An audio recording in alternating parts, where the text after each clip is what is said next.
Hari ini merupakan hari Jumat. Seperti biasa, khatib sebelum membaca rukun khutbah memberikan tausiah ataupun mau'izah hasanah, yang itu merupakan bahan kajian ulang kita bersama. Baiklah, pada hari ini khatib akan mencoba ulang kembali tentang makna doa-doa yang pernah kita bacakan. Kita semua setelah selesai salat fardu membaca doa Rabbana atina fid dunya hasanah wa fil akhirati hasanah wa qina adzabannar. Kita memohon kepada Allah, ya Allah, atina fid dunya hasanah, berikanlah kepada kami di dunia kebaikan, wa fil akhirati hasanah, demikian juga di akhirat hasanah, dan terakhir wa qina adzabannar, jauhkanlah kami daripada azab neraka. Ini doa yang sering kita bacakan. Semua orang muslim membacakan doa ini, baik setelah salat maupun tempat-tempat yang lainnya. Kita kadang-kala hanya membaca doa saja, namun tidak pernah kita persiapkan fid dunya hasanah. Sebahagian orang tidak juga mempersiapkan fil akhirati hasanah.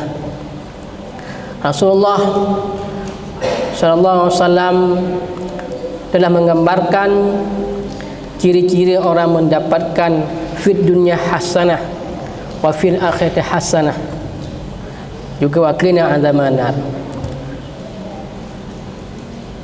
Dalam sebuah hadis bersumber daripada Ibnu Mas'ud, an Ibnu Mas'ud radhiyallahu anhu qala Rasulullah sallallahu alaihi wasallam, ala ukhbirkum biman tahrumu alaihin naru, qalu bala, qala kullu hayyin layyin qaribin sahlin. Rasulullah sallallahu alaihi wasallam pernah mengkhabarkan kepada sahabat tentang 4 ciri orang-orang yang diharamkan masuk neraka. Ada 4 ciri khas manusia, ada 4 jenis-jenis orang yang ada sikap 4 macam ini, maka ia akan terhindar daripada neraka, sehingga ia akan bahagia di dunia dan bahagia di akhirat, serta terlepas daripada azab neraka. Di antaranya yaitu, kata Rasulullah, kullu hayyin, orang yang berperilaku hayyin. Hayyin ini yaitu orang yang sikapnya tidak mudah marah ketika berbicara, ketika berjumpa, ketika bersikap, ia tidak marah. La taghdab, dia tidak marah. Dia orangnya rendah hati, tidak sombong. Karena sombong ini, kata Rasulullah, la yadkhulul jannata man kana fi qalbihi misqalu dzarratin minal kibri. Tidak akan masuk surga orang yang ada di hatinya misqalu dzarrah, walaupun hanya semiskal dzarrah minal kibri, kesombongannya. Jadi orang inilah yang termasuk orang hayyin, yakni dia rendah hati dan tidak sombong. Apa dia sombong? Rasulullah mengatakan al-kibru huwa batul haqqi wa ghamdun nasi.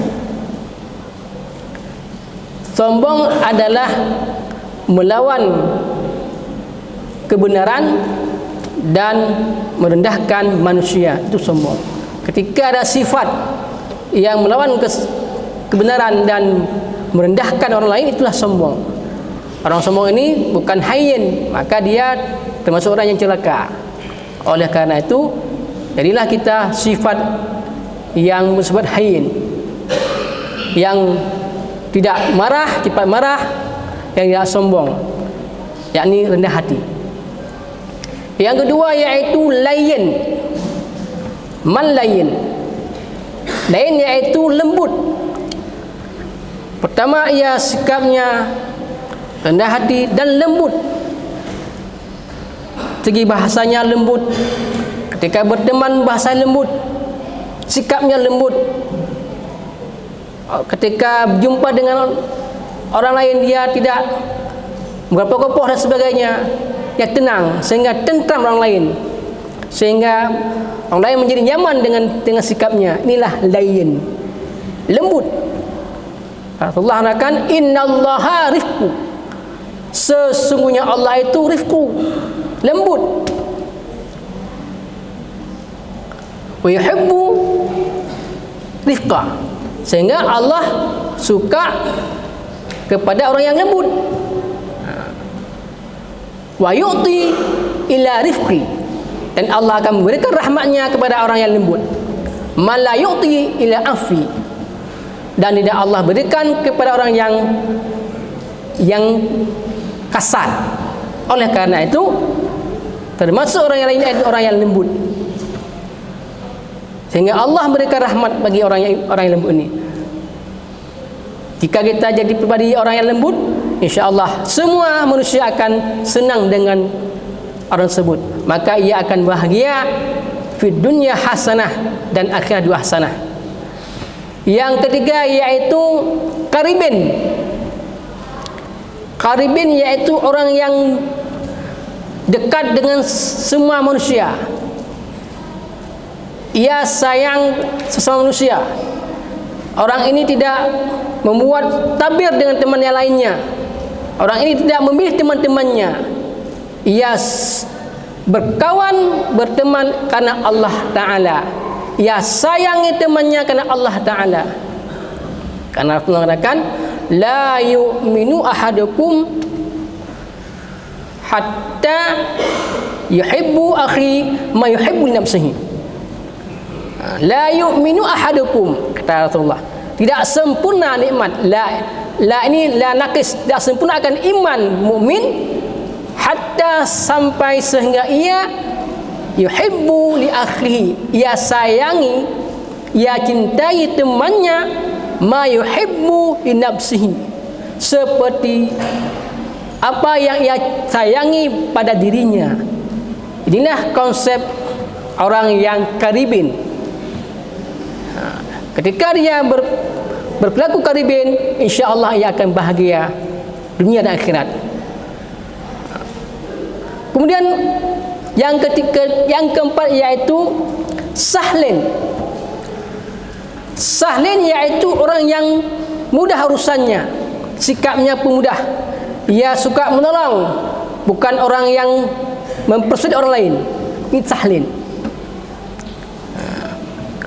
Apa konsep sahlin ini? Kata Rasulullah, man nafsa an mu'minin kurbatan min kurabil dunya nafasallahu anhu fid kurbatan min kurbati yaumil qiyamah. Siapa saja yang menghilangkan sebuah kesulitan terhadap orang mukmin di dunia, maka nafasallahu, Allah akan hilangkan baginya kesulitan daripada kesulitan dunia dan akhirat. Maka sesuailah konsep hadis tadi dengan hadis ini. Dia sebagai mubayyin.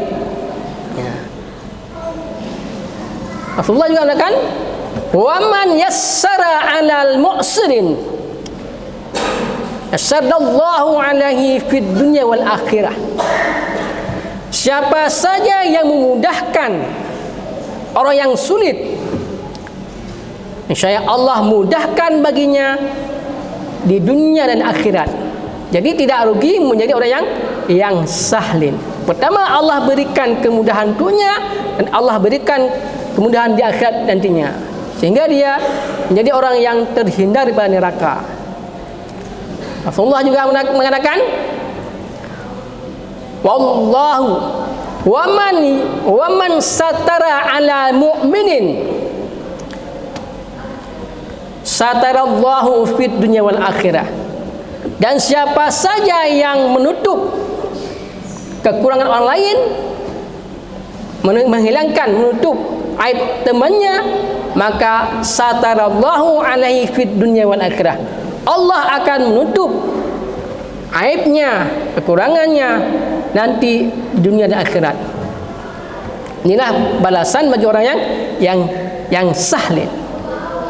Kemudian Rasulullah mengatakan juga, wallahu fi auni abdihi makana abdu fi auni akhihi.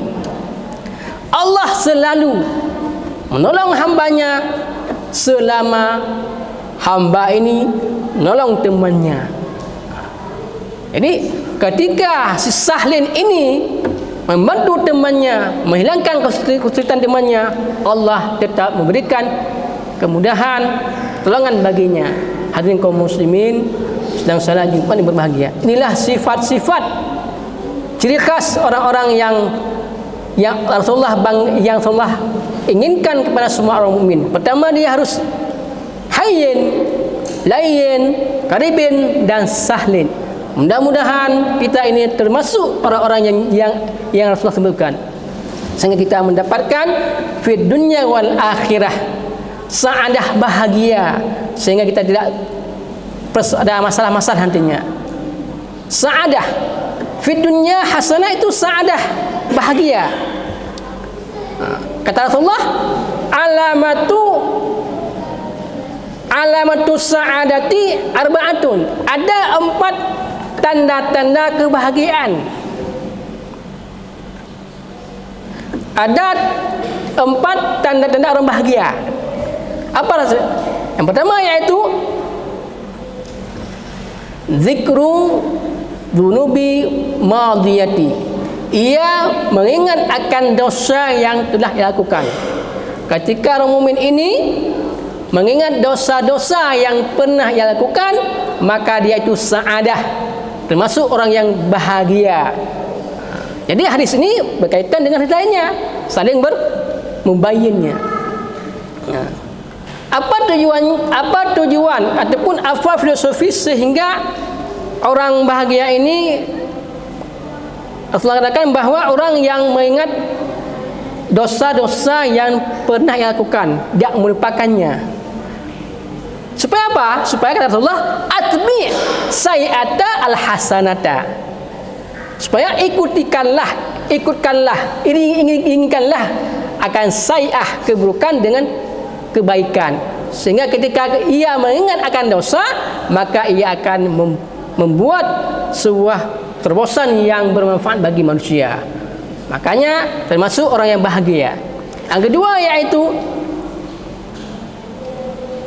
wa nisyanu khairi madiyati. Ia lupa akan kebaikan. Orang sa'adah yang kedua yaitu orang yang lupa akan kebaikan yang telah dilakukan. Ketika ia membantu temannya, karena dia orang yang sahlin, yang karibin, ia melupakan akan kebaikan temannya, sehingga Allah yang balasnya. Inilah orang yang sa'adah. Yang ketiga yaitu orang sa'adah, yaitu ada orang yang wa nadruhu ila man faqahu fid dunya fid dini. Ia melihat kepada orang di atasnya tentang agamanya. Ia selalu membandingkan tentang agamanya kepada orang yang lebih amalannya. Dia melihat, mengapa orang itu sangat rajin ibadatnya, saya kok enggak rajin. Mengapa teman ini sangat sosial, tapi saya enggak sosial? Inilah orang yang sa'adah, kata Rasulullah. Yang keempat, yaitu wa nadruhu ila man dunahu fid dunya. Ia melihat kepada orang di bawahnya tentang dunia. Dalam persoalan dunia, ia hanya melihat pada orang yang di bawah. Saya ada rezeki, orang itu enggak ada rezeki. Saya ada tangan, temannya enggak tangan. Inilah orang yang sa'adah. Sebaliknya, kata Rasulullah, alamatu syaqawah arba'atun juga. Tanda-tanda orang celaka ada 4 juga. Yang pertama apa? Nisyanu dunubi madiyati. Ia lupa akan dosa-dosa yang pernah ia lakukan. Dia enggak pernah mengingat dosa-dosanya, sehingga ia bertambah dosa-dosa, bertumpuk dosa-dosanya. Mengapa? Karena ia lupa akan dosa yang telah ia kerjakan.